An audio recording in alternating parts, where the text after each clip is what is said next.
As we work towards the end of the inaugural Ag Teachers Professional Development Conference, it's interesting to reflect on some of the activities that we've been involved with over the last couple of days. It's been an amazing collection of ag teachers from more than 75 schools around the country, and been a really diverse program of activities that they've kept them entertained quite well and truly.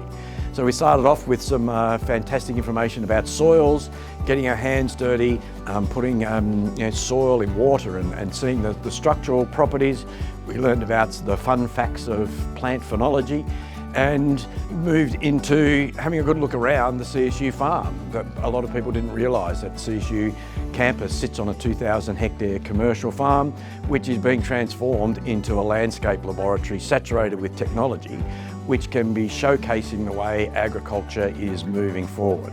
And that data and technology has really been quite central to many of the discussions, the panel discussions we had yesterday and today, really reflecting that agriculture is no longer just farming, and in fact agriculture is predominantly off-farm.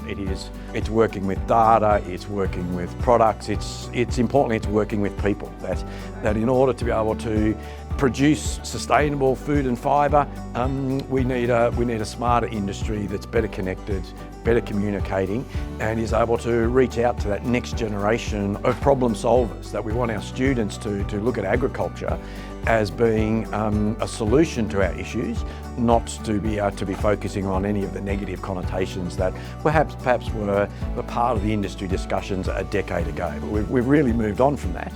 And here at CSU, really looking forward to this inaugural event that is merely a starting point, to be developing a continuing engagement with teachers, to be supporting their journey in being able to deliver to potential agriculturalists the tools and the capabilities to firstly become motivated to join agriculture or to consider agriculture, and ultimately to solve those issues of how do we feed and clothe the world.